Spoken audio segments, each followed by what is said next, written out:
depth. But today I'd like to talk about something else, and it too is very closely related with what the sermonette was about. I'd like to begin by telling you about an experience I had several years ago when I was having very severe headaches. And I never had a huge problem with headaches. You know, like most everybody else, I would have one occasionally. But I had these intense headaches in the back of my head, so much so that it was just so disabling. I couldn't do my work. Just trying to drive, it was so intense, and it was daily, and I was worried. I wonder if I've got something going on here real serious. I don't know, but it turned out to be what it was called cervicogenic headaches. In other words, it's coming from the neck due to herniated discs and bone spurs and arthritis. You know, getting old. So anyway, what I was going to tell you about, though, is when I was having tests to determine what that was, I went to have an MRI because that's the best way to actually see what's going on in there. X-rays won't do it. They might tell you a little bit about the bone spurs and things like that, but they need to look at the soft tissue, so you need the MRI. So I went there, and there was the tube thing that, you know, they put you in. And I knew I was going to have to lay in there for, 30 to 40 minutes or something like that, and listen to all that pleasant noise the whole time. And I'd had one before, but it was in a different type of MRI unit. It was called an open MRI, where it was you could see all around. The whole thing was open in there. It had a lot more room. Well, I thought nothing about it because I knew I had absolute full faith in the people who were performing this procedure. And I knew it was completely safe. That was my knowledge. I knew it rationally. With my rational mind, I looked at this thing, and I knew I was going to be laying inside there. The circulation, the air circulation was plentiful. There's no problem. And see, with my rational mind, I knew that. I had complete faith in everybody that was working with me on it. And then when they laid me back and then put me in there, I panicked. You know, that's not something a Jedi is supposed to do, you know. But I panicked, and they pulled me out of there, and they explained to me that this is not uncommon. And they said, believe it or not, it happens more frequently than men than with women. That's probably because men, on the average, are larger. And see what happened when they drew me into that thing, put me on the little table thing and put me in it, you know, automatically rolls you in there. Then my shoulders scrubbed the sides, and I looked, and looking at that, I said, "They're stuffing me in a tube," and I panicked, and they literally got me out of there, and they told me I could go to the open MRI and have it done there, or they could give me a shot and sedate me and put me. I said, "No." So we're going to do this. We're going to do this now. And so I just got my mind off of it. And when they put me there, I'm thinking, you know, the thing is open. You can see all the way through. I'm not going to smother. I'm not going to die in there. If I do, it'll not be from being in there. And so, you know, I got my mind off of it and just didn't think about it at all. I've always been a little bit claustrophobic. And but anyway, so they put me in there and went through it, and it's just fine. Now here's my point. The point is this, that my belief and my behavior don't always align. You see, what I believed that everything was completely, absolutely safe, and I know to this day that it was, and I had absolute faith in the procedure and in the people involved in it. And yet, my behavior would tell you otherwise. So what does that say? It tells you that our actions are not always compatible with our belief.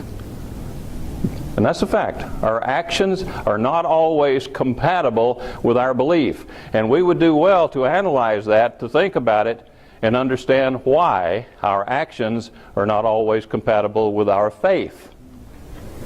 You ever know anybody that professes faith in the Scriptures? They believe in the commandments of God. They believe Jesus Christ came and died for the sins of the world, and yet their behavior is not compatible with that? Have you ever detected that in you, perhaps? A little bit of that at some point? I see some heads wagging back there. Yeah, I think most of us can. Why is that? What happens? You know what it comes down to? It's all about a purely emotional reaction. Now you might think that our rational mind is always in charge. That the rational mind, what we believe, is always going to determine behavior. But that's not the case. That's not the case. Sometimes this emotional reaction can override the rational mind. And our actions then are not compatible with what we believe.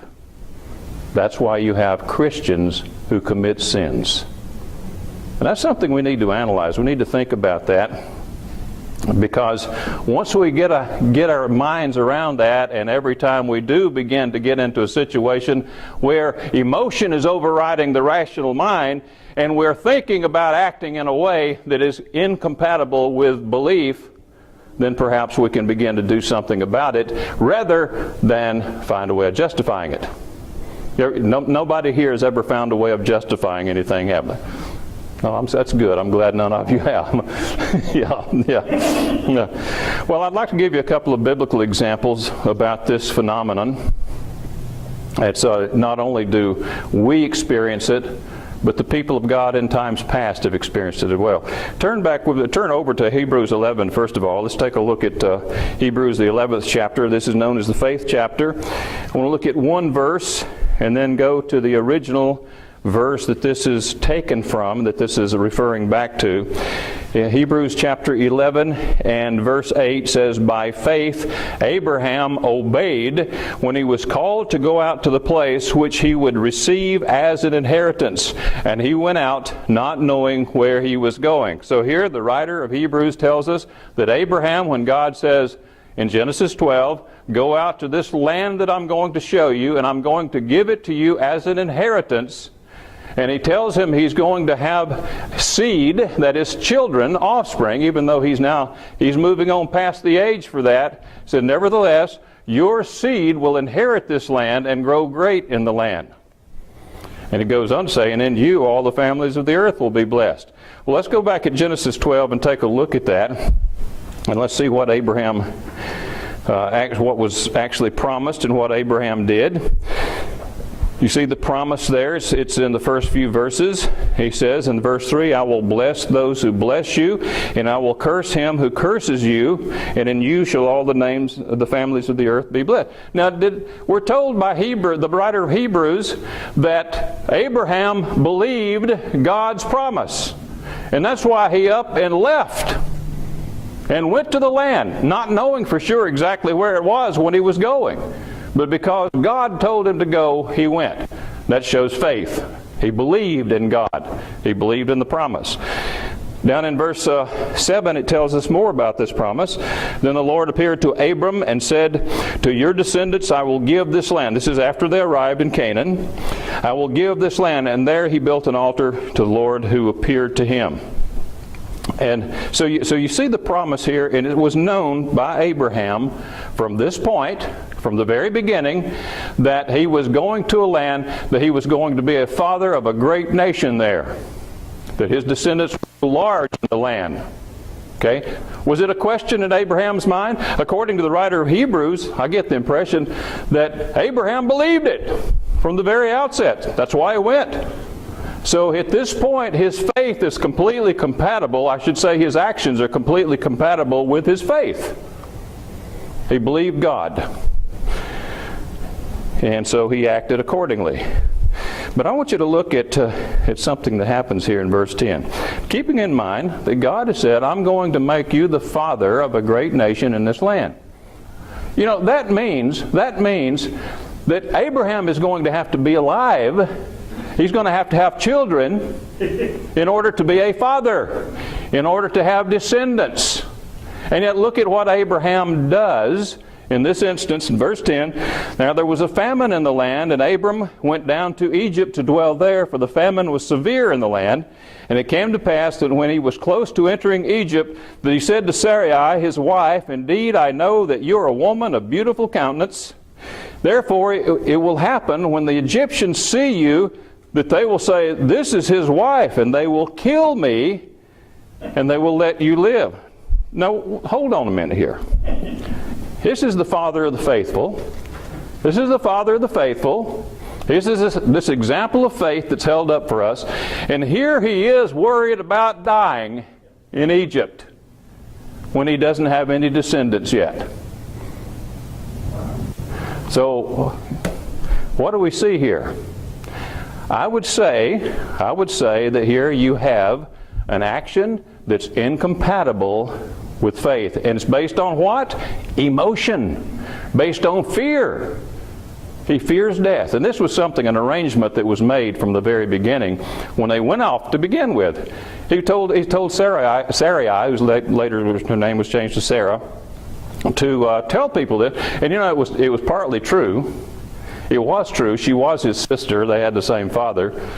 And I think if I'd been the Egyptians, I'd have run them out of the land just for that. but anyway, you see an incompatibility here, I believe.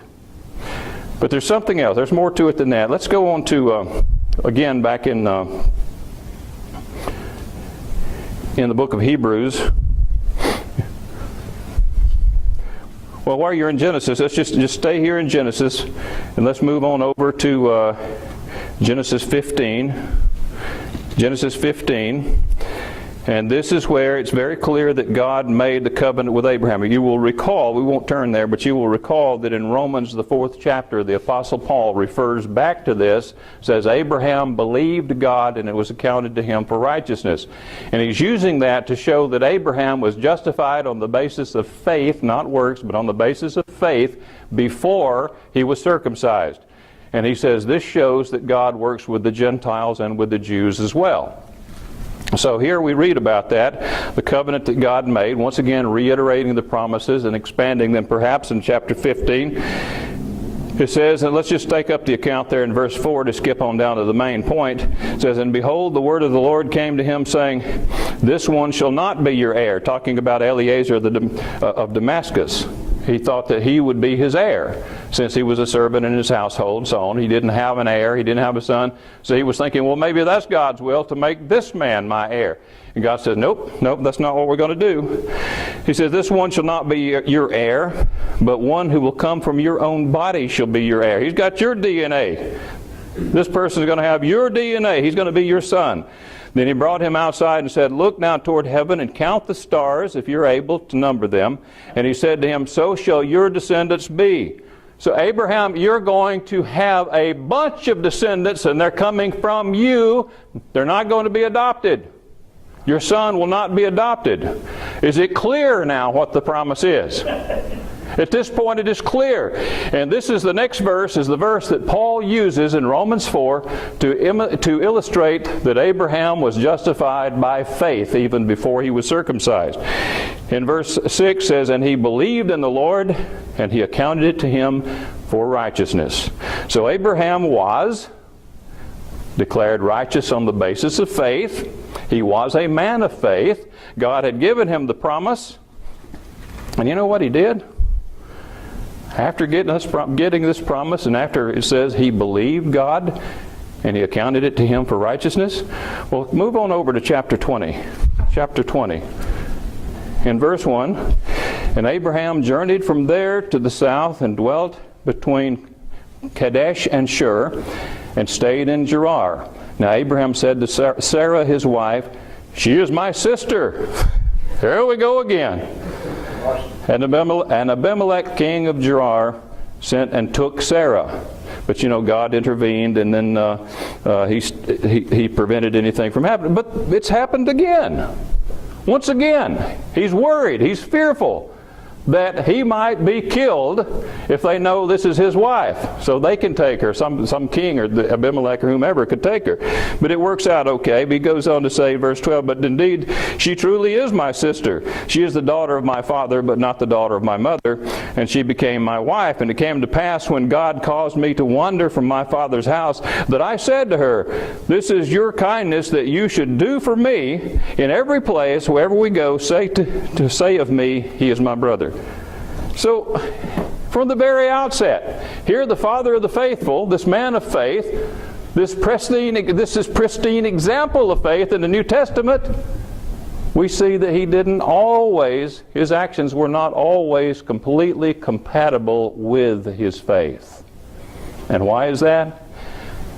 It was not his rational mind, not his rational thought, it was his emotions. He was fearful. He feared that someone would kill him, even though God made a promise. Now, later in life, I think we see some evidence that Abraham grew in faith. He grew beyond this. You see in chapter 11, back in Hebrews chapter 11, you see in verse 17, says, by faith Abraham, when he was tested, offered up Isaac, and he who had received the promises offered up his only begotten son. And you read about that back in Genesis 22. We won't turn back there, but you know the story. Of whom it was said, in Isaac your seed shall be called. Now get this, verse 19, concluding that God was able to raise him up, even from the dead, from which he also received him in a figurative sense. So what this is telling us is that God, when he told Abraham to offer his son Isaac, that Abraham showed his willingness to do it. He took him out and he was going to do it. He was going to go through with it. And that's when the angel of the Lord stopped him. He says, now I know that you'll obey God. So here once again he demonstrated his faith, as the writer of Hebrews says, but this time he was going through with it. And why? What does it tell us right here? It says because he concluded that God was able to raise him up again. Why would he conclude that? Because God had said, in Isaac shall your seed be named. So he knew that Isaac had to be alive in order for his seed to be named through Isaac. So the question I ask is, why didn't Abraham know he had to be alive when he went to Egypt and when he was before Abimelech? Well, I would say that here we see growth in faith. We see a lifelong walk of faith. We see it as imperfect. It's flawed. We see incompatibilities.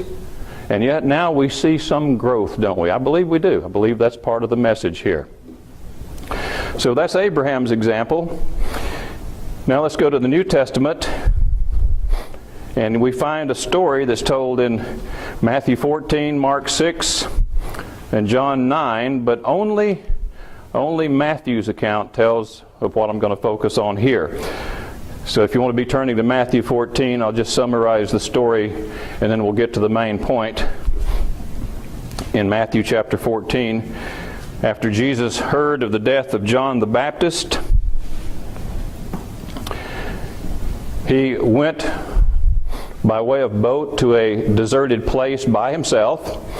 And when the multitudes from the nearby cities heard that he was there, of course they came out in droves, about 5,000 of them.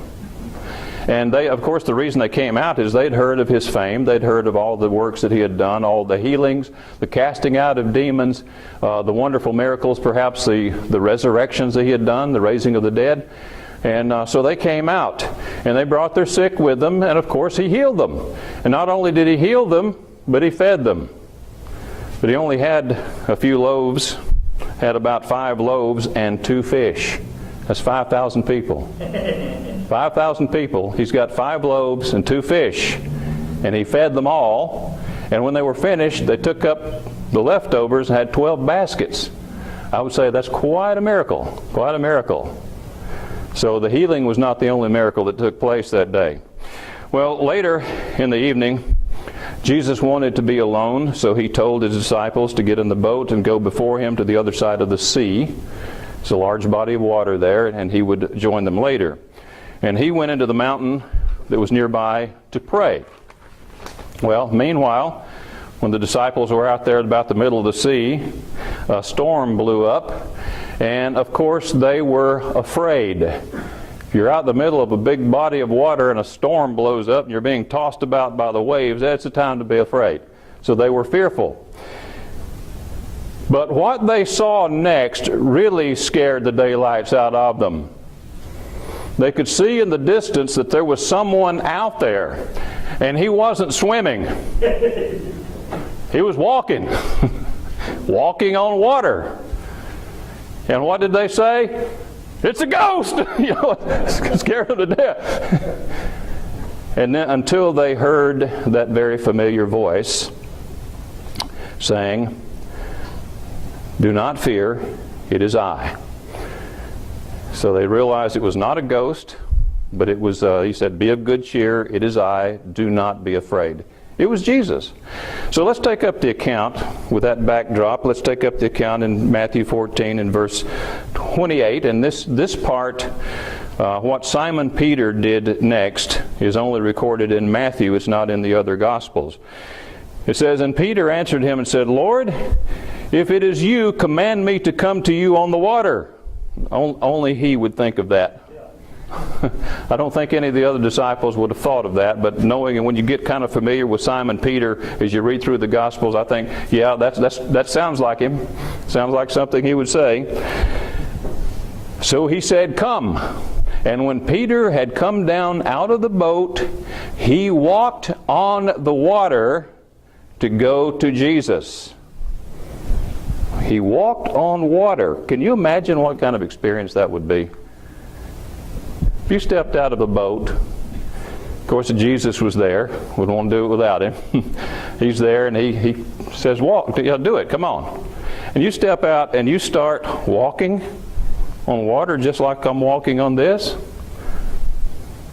Can you imagine what that would be like? I tell you what, I've said it before, if I ever walked on water, I would never go off a diving board again. I'd be afraid it'd be like hitting concrete.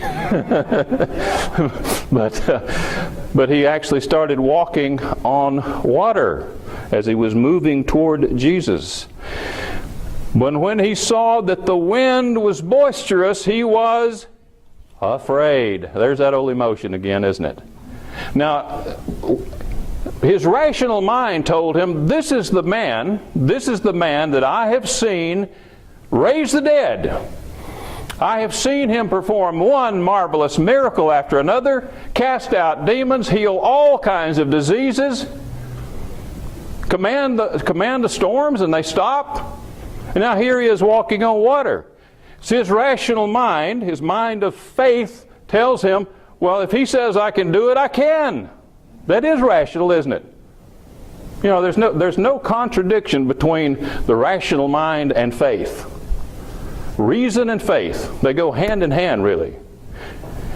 And so with his rational mind, he says, he's walking on water. If he commands me to do it, I can do it too.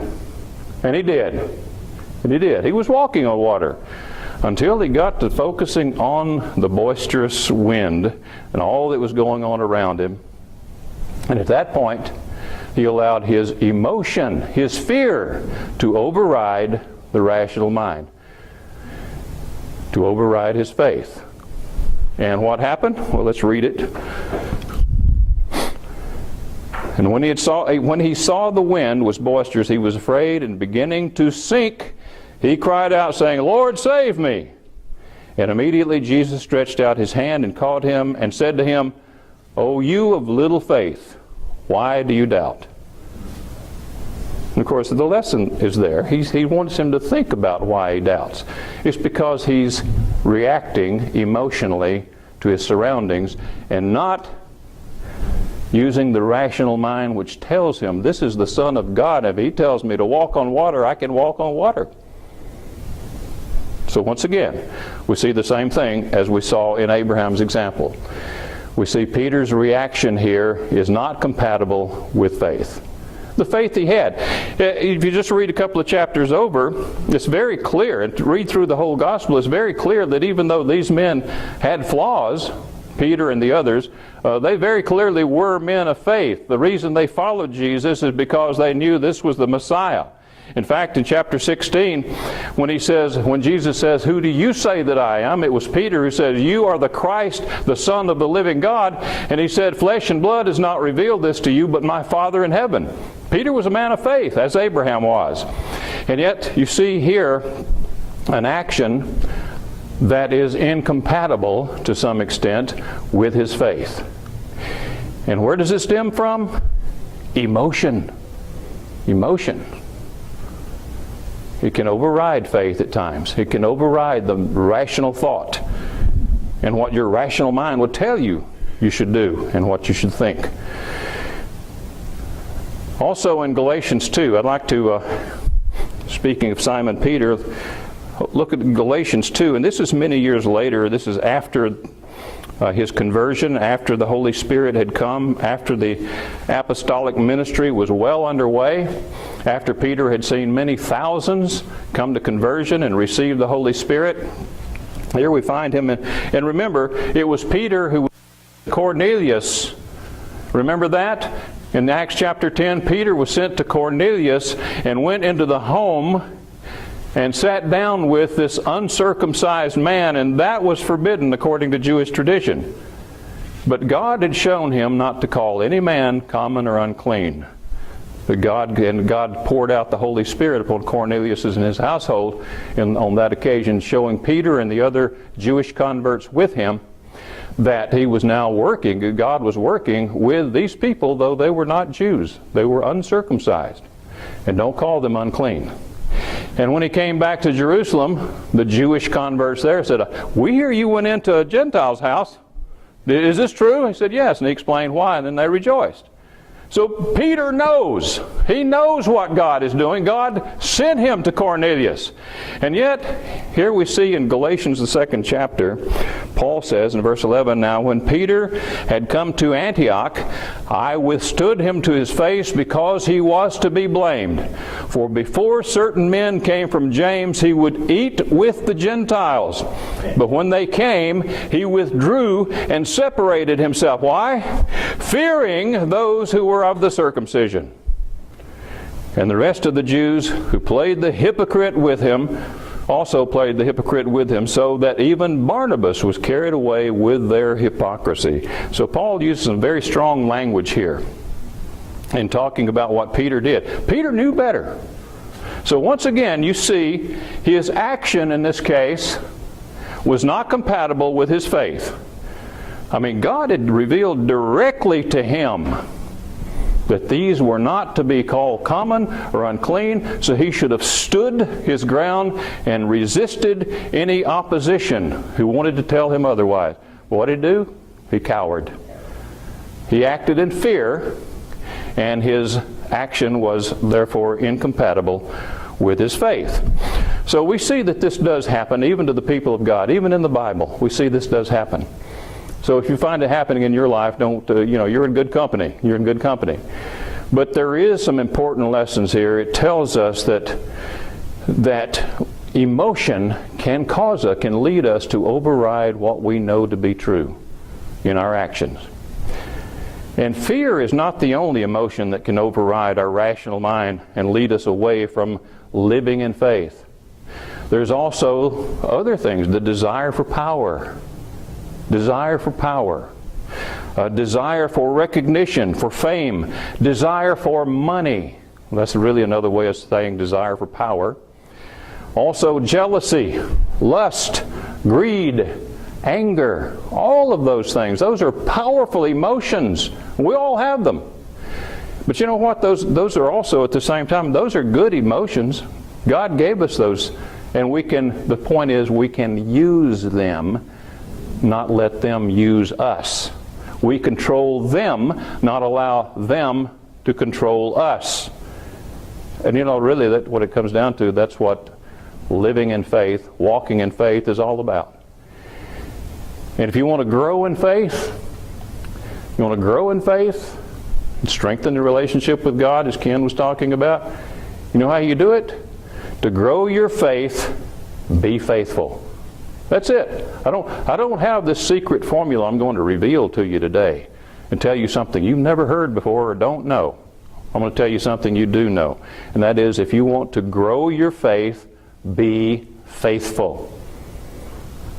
That means that when you do come up with these emotions, when these emotions arise within you and would lead you into a different direction outside the parameters established by God's law, then you learn to control those emotions.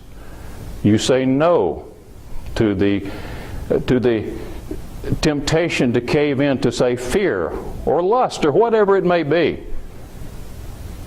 Use the old Nancy Reagan thing. Just say no. Just say no. You know, that's good advice. Just say no. And understand that you may suffer some consequences. You know, the trend today in so many churches, it's ecumenism, the ecumenical movement. Let's all come together. And you know what it really means at the end of the day? Let's compromise in those areas where we don't agree. Let's just compromise. Let's cave in. Let's all just love one another. And you know, and you hear that, and it's an attempt to get us to accept, to get people of faith to accept things they know are wrong. The LGBT movement, think it's not infiltrating churches? It is. Absolutely is. And I'm sure it'll make its way to us eventually. And that's where you have to stand strong, even though there may be consequences. You want to grow your faith?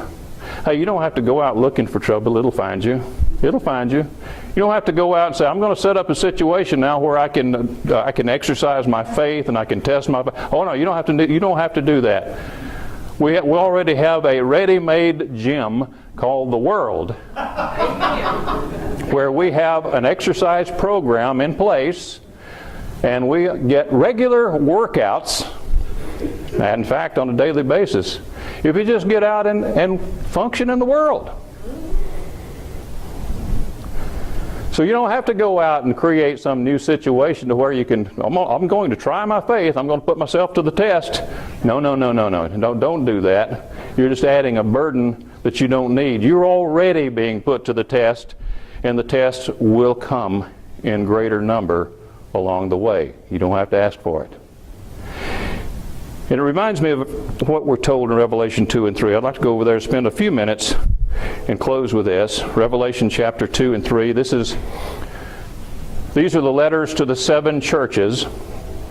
And you see that Christ tells these 7 churches over and over, he says, to him who overcomes.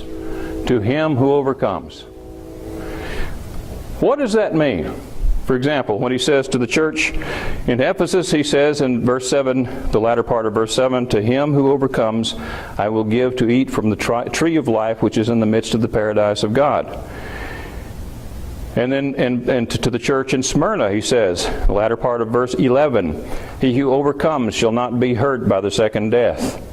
And then to the church of Pergamos, latter part of verse 17, to him who overcomes, I will give some of the hidden manna to eat, and so on. So you have this over and over again. He who overcomes. It could be translated, and I think it is in some translations, he who conquers. He who conquers. You know, the person who puts on the armor of God and uses it to do battle with the enemy. Not only does he use the shield of faith, but he also the sword of the Spirit. It's both a defensive as well as an offensive battle in many regards. So what does this mean? What is the problem here? You know, when you go through these 7 churches and you analyze, look at the backdrop and look at what it was they were dealing with, then you come away with the conclusion that they were dealing with pretty serious pressures, both internally and externally, coming from inside of the congregations and coming from the outside of the congregations. That's what they were dealing with. Whether it's the doctrine of Balaam, the doctrine of the Nicolaitans, the teachings of that woman Jezebel, all of those were within the congregations. And they were putting pressure on the people to do what? To compromise. Because there were forces in the world that would have them go a way contrary to God's way. And these had these special doctrines, the Nicolaitans, the doctrine of Balaam and so on.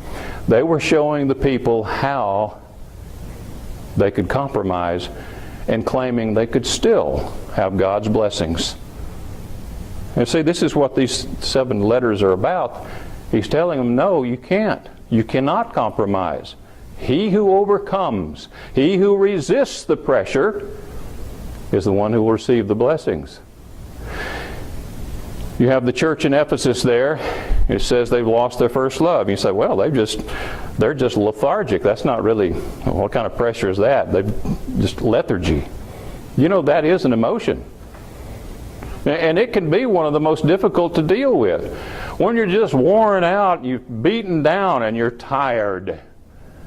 And you think, I don't want to try anymore. I just want to sleep. I just want to forget about it for a little while. You ever get to that point? I don't want to think about this anymore. So you just kind of drift off into this lethargy. But that is an emotion. And you're letting it control you. But, you know, that's one of the most difficult ones to deal with. And I'm sure we've all had that to some extent or another. Had to deal with that to some extent or another over the years. Especially when you have things going on within the church. You have, we've had our times in the past. We all know that. Splits and divisions and scandals and all sorts of things. And after a while, you're just worn out. Worn out.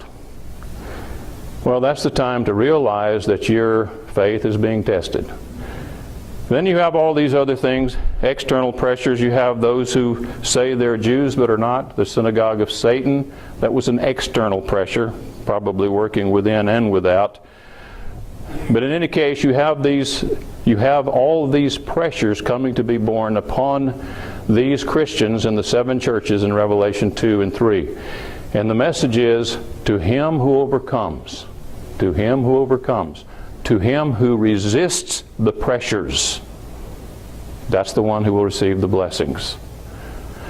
And that pressure, as I said, always, it comes in the form of emotions. Emotions. I mean, if somebody threatened to harm you for not compromising your faith, threatened to harm you if you didn't compromise your faith, then that would bring up some emotions, wouldn't it? It sure would. It sure would. So what it comes down to is we have to realize that to grow your faith, you must be faithful. And that means not allowing your emotions to rule you, but you rule your emotions.